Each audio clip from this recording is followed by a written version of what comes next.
Hey everyone, my name is Chris from Create Daily. Today I'm going to show you how to make this advanced animation with some Vox-style treatment using Adobe Photoshop and After Effects. I have chapters marked throughout the video and the project file linked below so you can easily follow along. Now it's time to get started with our design. So we're in Photoshop here and we're looking at our original photo, and all I did was mask out two things. I first masked out our worker, which you see right here, and then I masked out these beams. Now, in order to preserve some of the beams from where the worker is sitting, I actually filled this section in that you see right here using the content aware fill and using the clone stamp tool. So I was able to fill in these edges just in case I wanted to use it for something.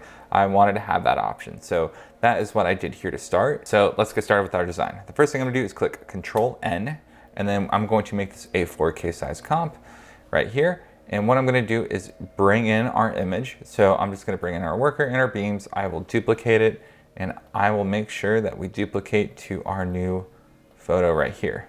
And as you can see already, this is way too large. So what we're gonna do is actually just shrink this down.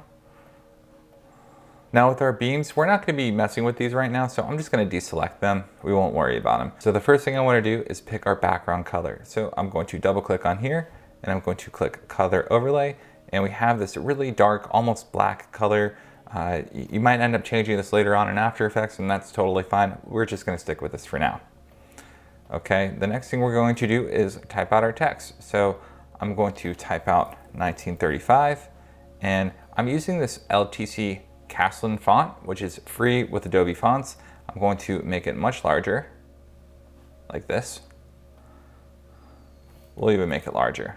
And as you saw in the design, 1935 is actually behind the worker himself, so that is what that looks like. It's a little hard to see, so we're just gonna make it this lightish color, and if you wanna know what color I'm using for that, this is the hex code right here, F3F2E2.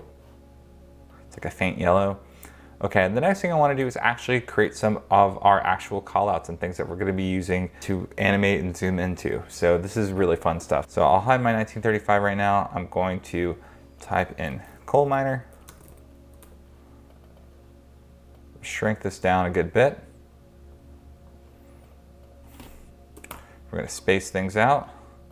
And I want to make this right justified. So I'm going to highlight it, make it right justified, and we'll put it like right around here. Next thing I want to do is duplicate this, bring it down, and we are going to change this to Kentucky, USA. And we're going to make this even smaller. Maybe like right here. Nice. All right, so the next thing I'm gonna do is actually create some of our stats that we saw as well. So we talk about like the pay, hours, and the depth, how deep these workers went underground. So what I'm gonna do is duplicate our Kentucky, USA text layer that we just made. I'll go here, all right? And I'm just gonna start writing out some of these stats. 350 for pay, 300 plus for hours worked, which is crazy, and 12,000, which is for how deep they went underground, 12,000 feet. I'm gonna make this left justified here, and I'm gonna place it right here. We might move this around some more. Now that we typed out our stats, the next thing we're gonna do is create some of our little call out boxes. So I'll start with the first one here. I'm actually gonna type out the word pay. It's a little hard to see, so we'll just change the color so we can see it better. Now I want this to be prominent, but not as prominent as the actual number beside it that we really want to highlight. So I'm just going to make it a little bit smaller, like that. And to zoom in and out, I'm using Control minus and Control plus. All right, so I like the way that looks. Maybe even make it a little bit smaller. Cool. All right, so I like the way that looks. Now what I'm going to do is to go underneath, and I'm going to type in per week. Now this is something we are going to make right justified. We're going to bring it over. And with the per week, we're going to make this much smaller. Maybe like, yeah, we'll leave it at like 5.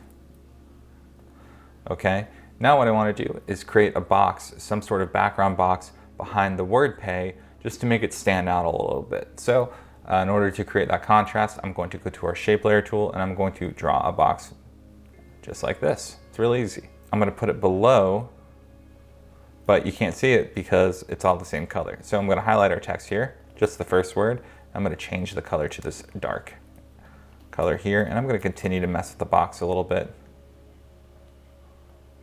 Since this is the look I like for this first one, all I'm going to do is duplicate the same steps that I just did and do it for the next 2 boxes.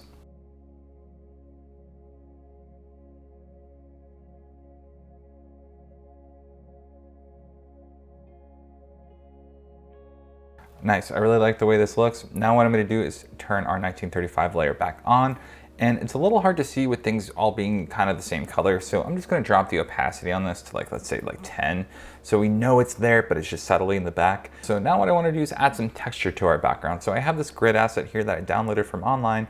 We're not gonna be using it for our animation. I'm really only adding it here for design purposes.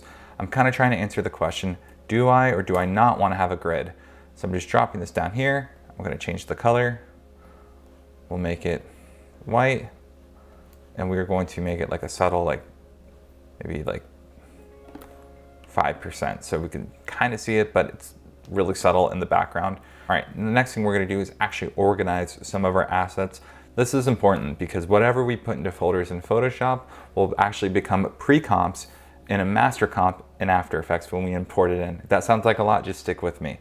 So I'm gonna just make one folder and I'm gonna label this stats.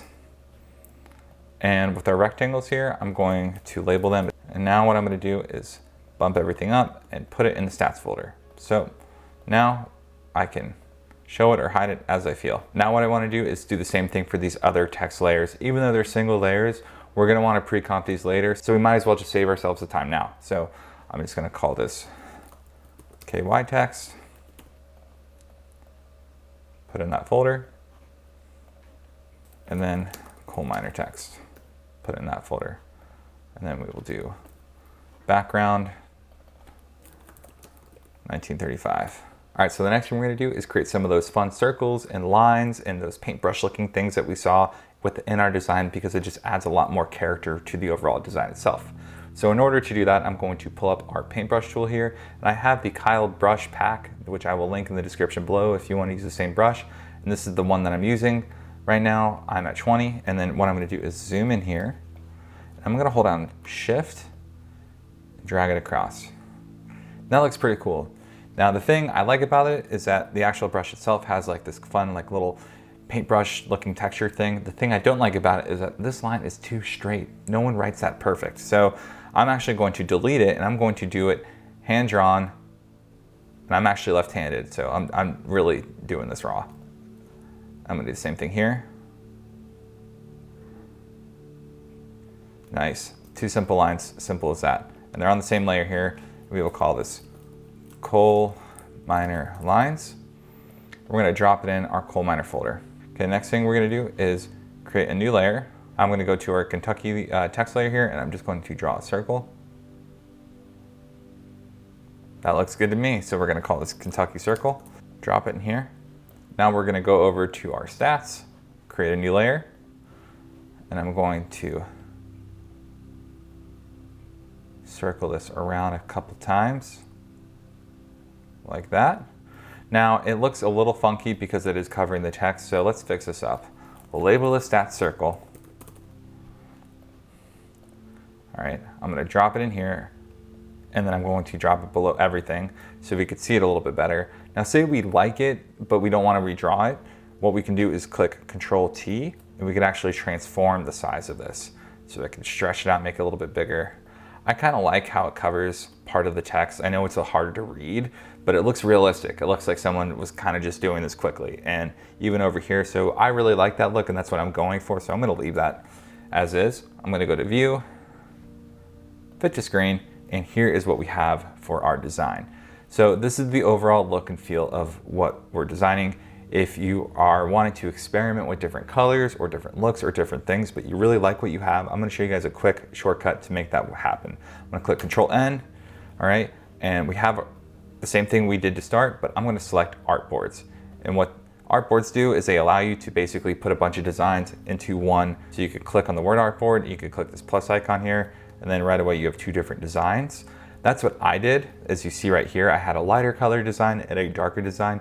I ended up going with the darker look only because I wanted to use more glows, and you can do that when you have a darker background, whereas when you use a lighter background, you can't use as many glows because there's not enough contrast. I know that was a lot for the design process, but now it's time for the fun part, animating. So let's jump into After Effects. So I want to show you guys how to import files from Photoshop into After Effects, because this is a question I get asked a lot of the time.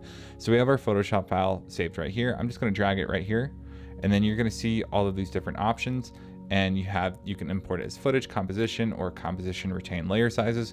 We're just going to import it as a composition. Don't touch anything else, and we're going to click OK.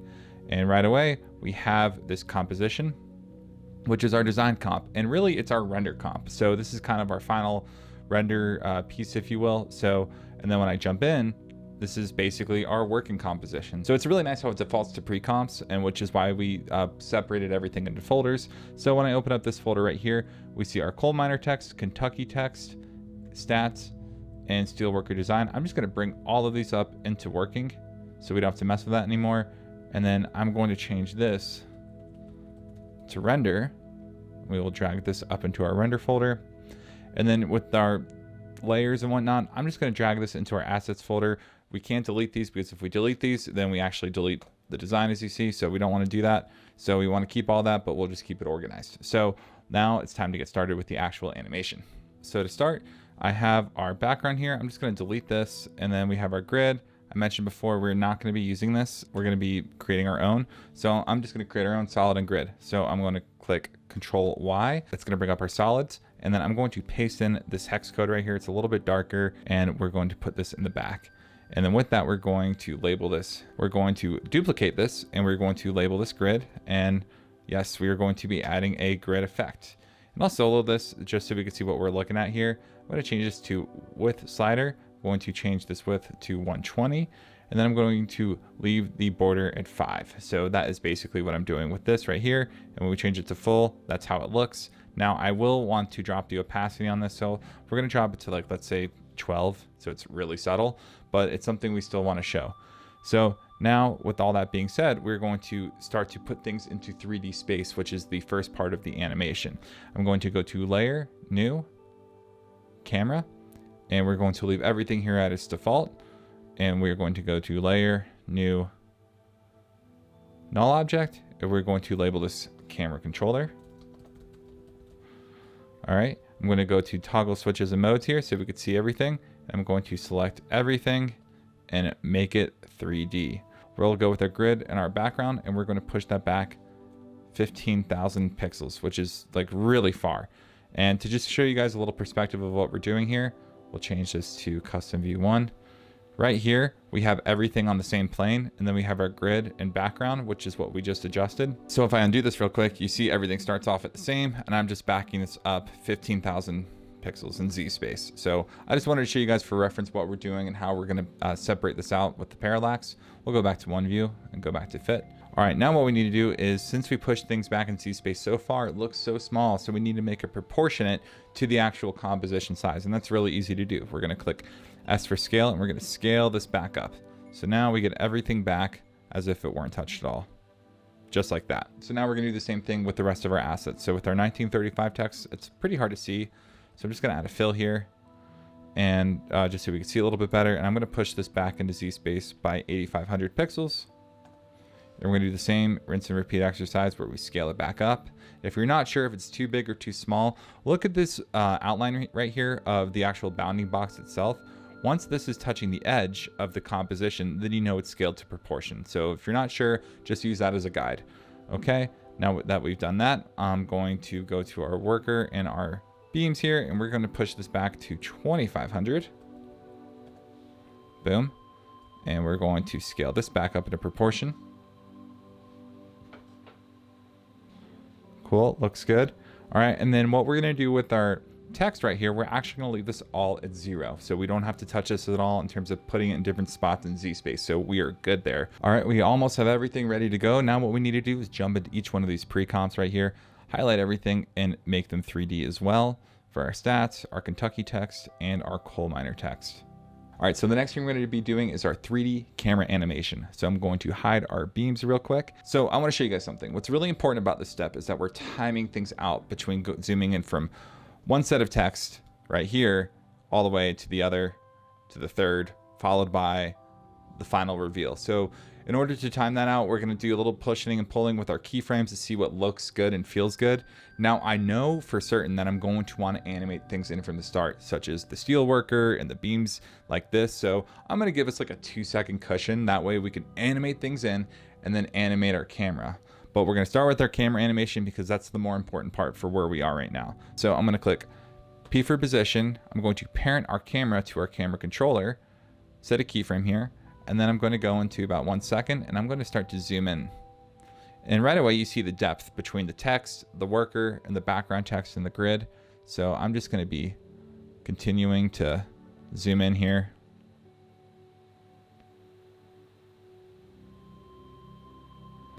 We're going to make this pretty tight. Now I'm going to just hide our 1935 text because I think it's a little distracting. So the key of what I'm doing here as well is I actually want to show the coal miner where he's going to be out of focus and whatnot later, but I still want him in the background when we're showing this text. So that's why I'm leaving it like this. And then we're going to leave this for a second and we're going to set another keyframe here. So this holds. So we're going to zoom in, then it holds for a second, and then we're going to go to 5 seconds in.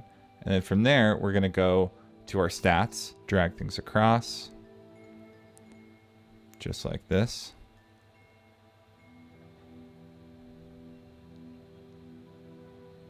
Now this is a lot to read, so you might want to be leaving your slate up for like 2 seconds. So we'll do that for this case. We'll just be bringing things up for 2 seconds here, and then we'll set a keyframe, and then we will go to 8 seconds, and we're going to be going over to our Kentucky, USA text.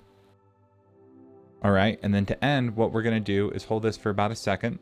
So I'll set another keyframe here at 9 seconds, and then for 10 seconds, I'm going to take our first keyframe that we started off with, and we're going to paste it here. So here's what we have so far. We zoom in, and then we go to the next spot, hold it for 2 seconds, and then we go to the last spot, and then we zoom out. All right, now that we've seen what our camera movement's gonna look like, it's time to spice it up a little bit. So I'm gonna highlight everything here, and I'm gonna click F9 to easy ease, and immediately we're gonna see a little bit better easing and a little bit more fluidity in our camera motion. It looks definitely a lot better, but I wanna fix our easing just a little bit more. So I'm gonna click on our position right here, and I'm gonna go to our graph editor, and I'm gonna highlight wherever we see a curve, and I'm holding shift and just highlighting all of these handles.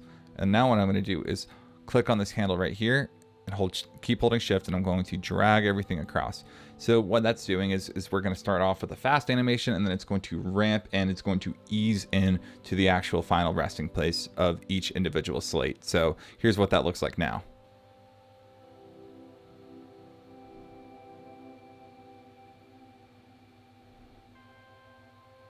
I love the way this looks so far, but there's much more work to be done. So the next thing we're going to be doing is actually animating our assets in. Stick with me because this is the fun stuff. So the first thing we're going to be animating is our 1935 text right here. And what I want to do is actually put this in its own composition. I should have done this in Photoshop. So I'm going to right click, pre-compose, and call this 1935 tutorial text.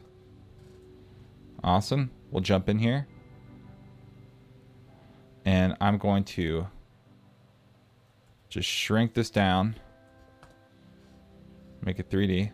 Now what we're gonna do with this text is we're actually going to bring in our animated texture, and I've already made a tutorial on this before, but it's a really simple technique that I use to kind of just spice things up in the backgrounds of my edits. So I'll link that for you guys to check out if you're interested, but it's really simple stuff. And I have the simple animation here, and what I wanna do is actually preserve underlying transparency. What I'm gonna do to start is I'm going to add a invert effect. And what it's gonna do is invert the colors. I'll show you guys just what that looks like right here. So right away, we go from having a lighter texture to a darker texture because it inverted them. Now what we're gonna do is add some contrast. So I'm gonna add this levels effect.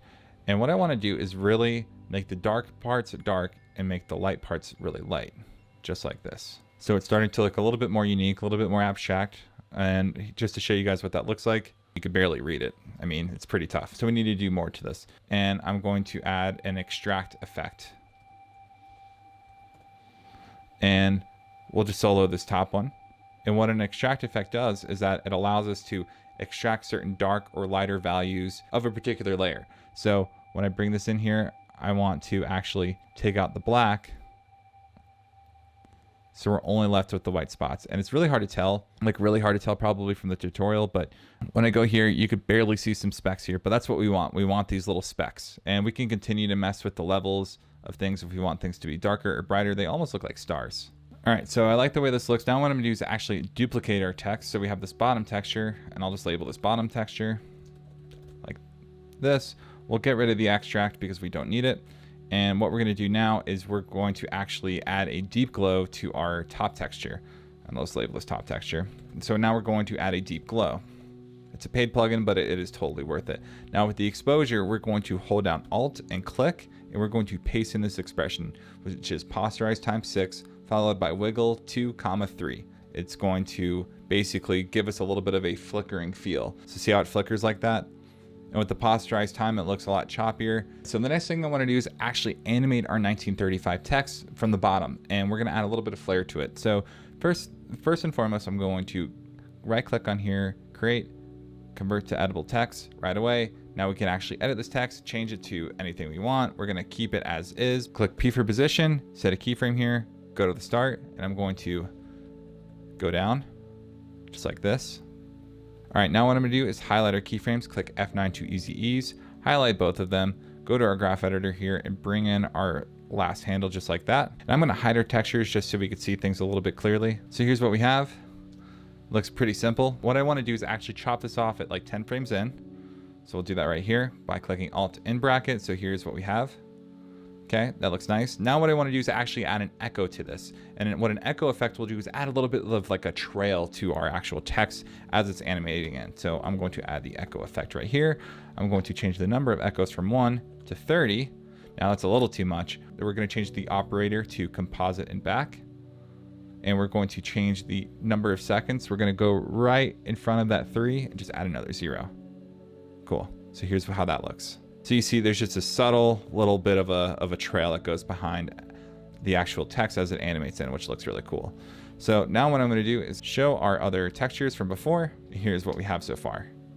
So there's a few things we can do to spice this up. The first thing is that the texture, it's staying put. It's not actually following the text, and I want to change that.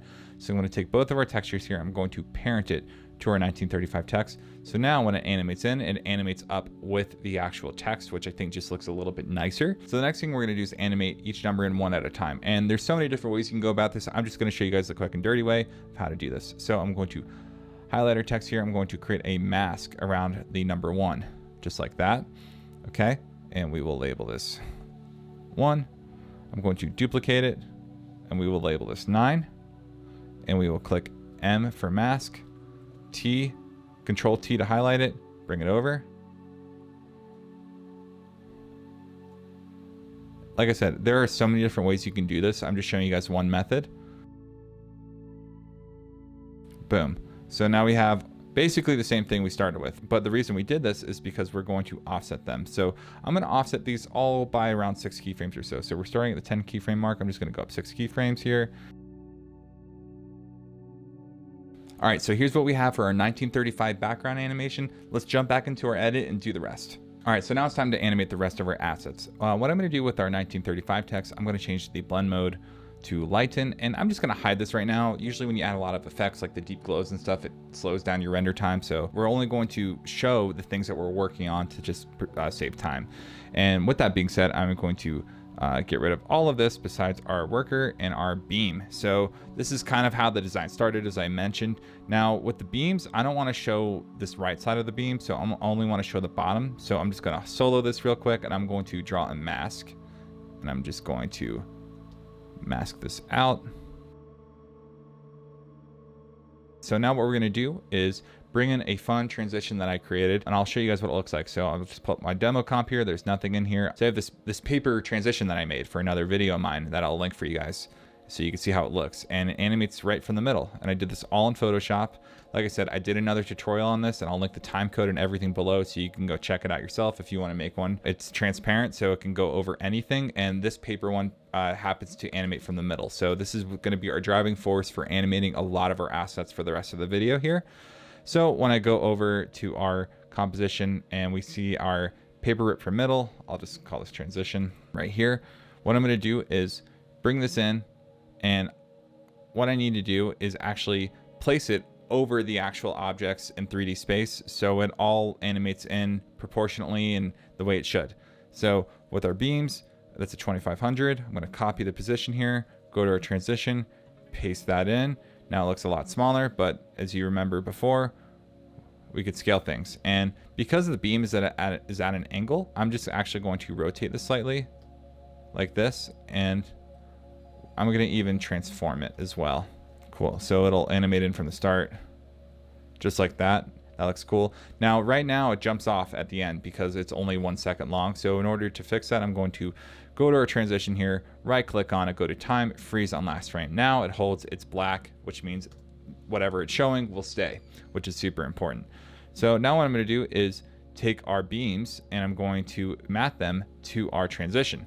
So now here's what we have, right? And it shows up. It looks really cool. What I want to do to start is actually give this a fun little color because we're going to be making things a little bit colorful anyways. So with these beams, I'm actually going to add a hue saturation. So what I'm going to do here is change this to colorize, and I'm going to make this like, let's say 75. Let's try 70. Looks better. And we can even change up the lightness of it as well. Nice. Now I only want this to show for a second. So I'm going to call this beams yellow, transition, beams yellow. We're going to duplicate these and we're going to put them on top. We're going to get rid of the hue and saturation, and then we're going to offset them by, like, let's say 6 frames. So here's what we got. Boom, just like that. Now we have our worker. We're going to be doing the same thing here, but the one thing I want to do different from a design standpoint with our worker is that everything's kind of black and white. I want to make them stand out a little bit, but still make them look old. So I'm going to give him a tritone effect, and right away we see it has that older, kind of like old photo look. And I'm going to just lighten this up a little bit. Just want him to stand out just a little bit differently. So now we're going to take our transition from earlier. We're going to bring it in. We're going to make it 3D. And we are going to push it back in Z space by 2500. And once this animates in, I can start animating in our worker as well.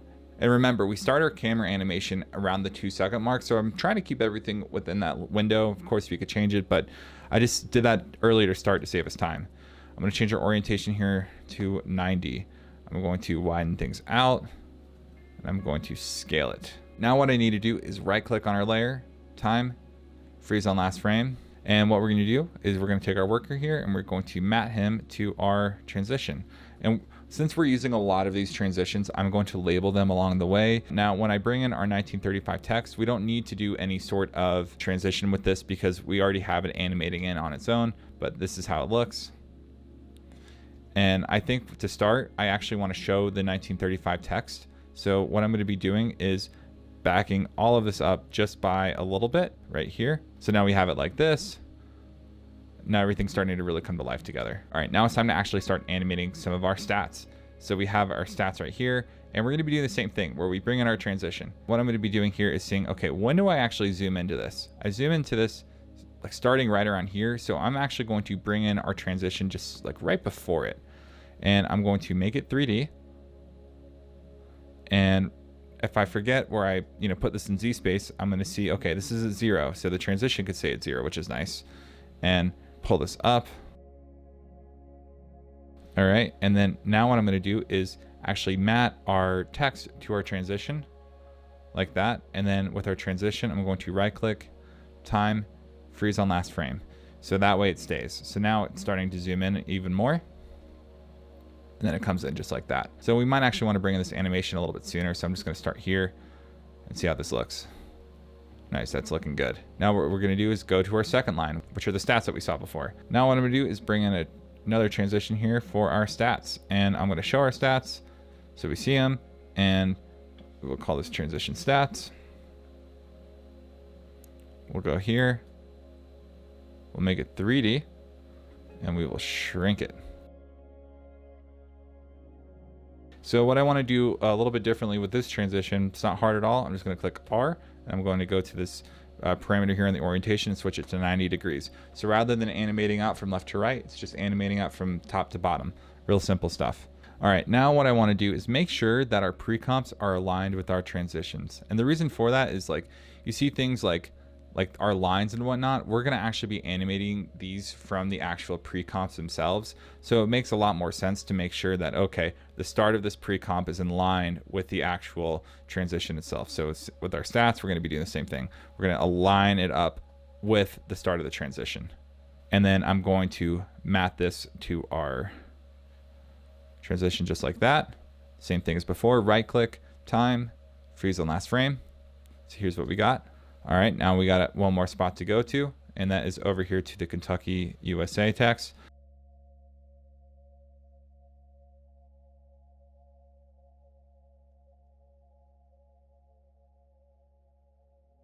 So here's how that animates in. Now we could bring this in a little bit sooner as well. All right, so the next thing we're gonna do is actually animate in the lines that we see all around our text. So for coal miner, we have some lines underneath. The stats in Kentucky, we have like the circle thing.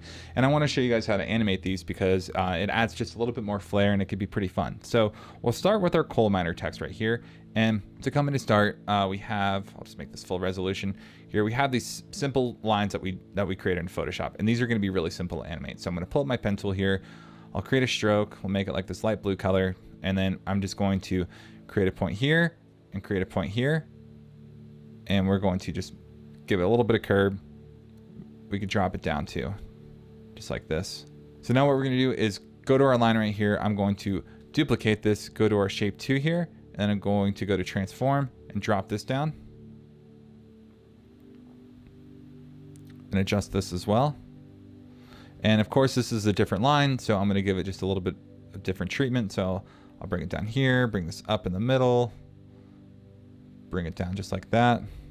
So now what we're gonna do is actually animate these lines in. But first I'm gonna change the cap, and the cap is the end. Right now it's this flat cap. I wanna change it to a round cap for both of them. So they're round like that. And then I'm going to add a trim paths.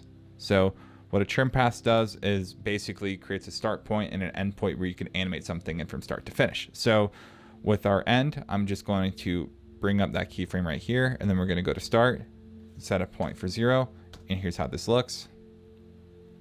We're gonna give it the same treatment as before, F9 to easy ease, click here, highlight the end, drag this in. So here's how that looks now. Nice, all right. Now what we're gonna do is go to coal miner lines, and we're going to mat them to our shape layer. So here's how that looks.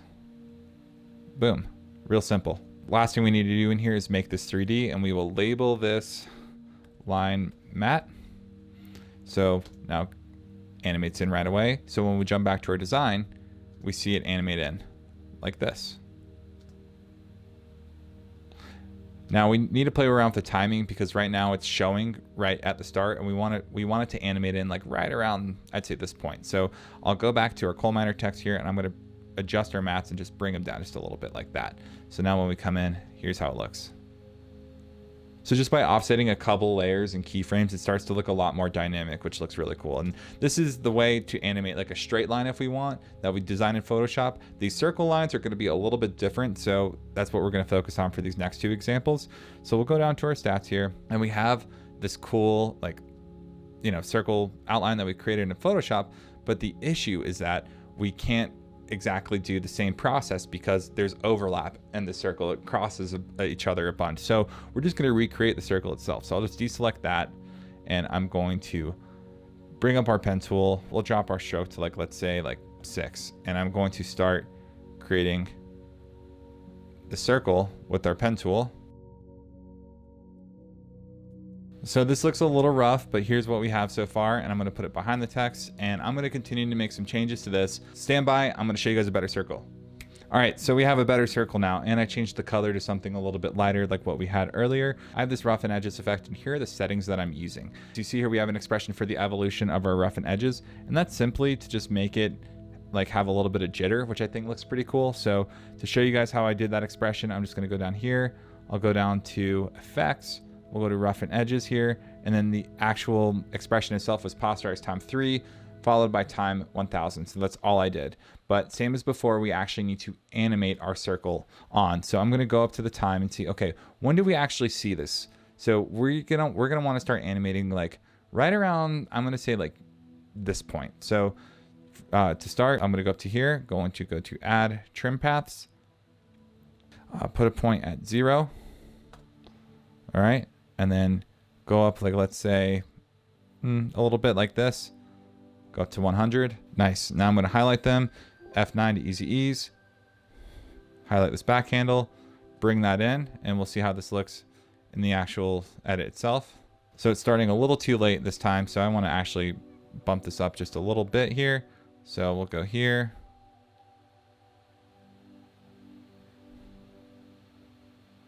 Just like this.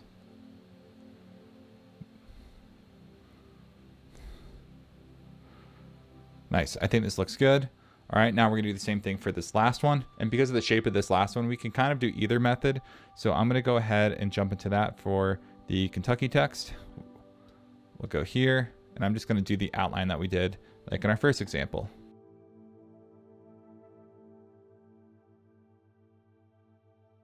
So here it starts to show. Nice. I love the way this looks so far. We have our assets animating in, then we have our 3D camera movement, followed by our animated lines. So things are really starting to come to life here with our paper transition. Now, if you are still here watching the video, which I hope you are, you're here for the good stuff. And I'm talking about, you know, saving the best for last. So congratulations. I'm about to show you guys some of the secret sauce to really bring this edit to life. Let's get started.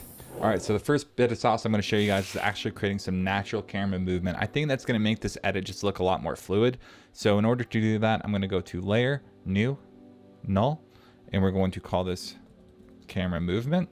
And what we're going to do is actually parent our camera controller to this.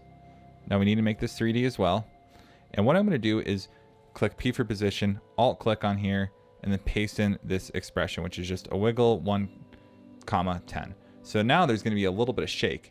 As you see that little shake going on in between, and that just makes things look a little bit more natural, as if someone's like holding it with their phone, just kind of like that raw look. All right, the next thing we're going to do is add a adjustment layer to add a little bit of a flicker. So I'm going to go to Layer, New, Adjustment Layer, and then I'm going to add a curves effect. We're going to boost this up, just like this, and we will label this flicker. And as you saw with the curves, when I brought up this little handle right here, it makes everything brighter. So what we're going to do is make that brightness flicker back and forth a little bit. I'm going to click T for opacity, Alt, and on opacity, I'm going to paste in this expression, which is Posterize Time 6, followed by wiggle 2, 100. So now we have this little projector looking thing. It's starting to look like an old school projector because it's starting to flicker a little bit more. So in order to do that, I'm going to go to Layer, New, Solid. I'm going to put in this hex code, 80, 80, 80, and then I'm going to do an add grain. We're going to change the viewing mode to final output. We're going to change the intensity to 1.2 and the size to 1.3. We're going to change the animation here to, let's say, 0.2. All right, we'll label this layer grain. And what we're going to do now is actually change the blend mode and make it to something like an overlay like this. So with adding a grain effect like this, it adds just a little bit more texture to the overall composition itself. Now, I never recommend going at a full 100% strength. So even with the blending mode on like this, I'm going to drop this down to, like, let's say something like 33. So it's just a little bit more subtle, but still adds that texture to the actual composition. All right, so the next thing we're going to be doing is adding a posterize time. So I'm going to go to Layer, New, Adjustment Layer. We'll label this Posterize Time. Now, since adjustment layers impact everything that's below it, it's very important that no matter what else we add or change to this, that we keep this adjustment layer on top. So I'm going to add the posterize time effect. I'm going to change the frame rate from 24 to 12. So with that posterize time, it makes things look a little bit more choppy, or kind of like that Vox-style look that we all love to see, right? So this is what that effect does. All right, so this is looking great so far. There's only a few more things we're going to do. I have this dust particle layer that I downloaded from online. It's really simple stuff. I'm going to bring this in here. I'm going to make it 3D, and I'm going to push it back in Z space by 8,000. All right.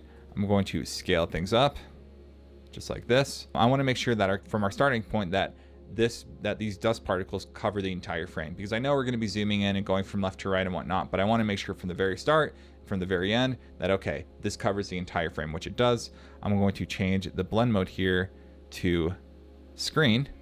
All right, and this is how that looks. Now I'm going to add a deep glow effect. And right away, things are going to start to look a little bit more magical, a little bit nicer. I'm going to drag these below all the way, below our beams. And I'm going to actually add an expression to our dust particles because I don't want them to show the entire time like this. So now what I'm going to do is drop the opacity of this to, like, let's say something like 45. So something a little bit more subtle. And then I'm going to alt click on the actual stopwatch and paste in this expression, which is Posterize Time 6 followed by wiggle 2, 3. And then when we solo it, there's just a little bit of flickering with the actual brightness of these dust particles using the deep glow we use. So it's all really starting to come to life, and we want it to be subtle. So that's why we lower the opacity to start. All right, so the last bit of sauce we're going to be adding is some rack focusing and using depth of field with our camera. So we have our camera right here. I'm going to switch one view to two view, and then I'm going to change the second view to top so we can see a little bit better what we're looking at here. And with our camera, I'm going to go down to camera options. I'm going to turn depth of field on. All right, and with that, we have this focus distance here, which is this pink bar that we see right here. And what this pink bar determines is what is in focus, and everything that isn't on that same plane is out of focus. So that's really the simplest way I could describe this. Now, the things that are really important that I want to focus on are the 1935 text that we have to start, our steelworker, and then the rest of our text that we're using to tell this story. So to start, I'm going to show our 1935 text here, since that's at a different position, and I'm going to go to the start of it. So right here, I have our 1935 text. And to start, what I want to do is find that text, which is right all the way up here, as we see. So I'm going to set a keyframe for focus distance, and I'm going to drag this up all the way until it hits 1935. Just got to keep dragging along. And I'm going to zoom in here so we get very precise with it. Nice. I'm going to set a keyframe, which is what we have right here. We want to make sure we have a keyframe here because if we don't, then we don't save anything. I'm going to bring in our steelworker, which is about right here. And our steelworker, he's like right there. So 1935 text is all the way back here. Our steelworker's up here. So what we need to do is now adjust our focus distance. So now it starts wide on the 1935 text, and then it's going to go into our steelworker, who is right here. Now what we want to do is make sure that the text that we're animating in, that we all did earlier, is going to be what's in focus for the remainder of this edit. So we know everything here is at 0, which is the center of this composition here. So what I'm going to be doing is going with our camera movement, and I'm going to align our actual focus distance in correlation to where our camera is going to be moving to. So right now, the camera's, as the camera moves, we have our focus distance. I need to bring this in real close.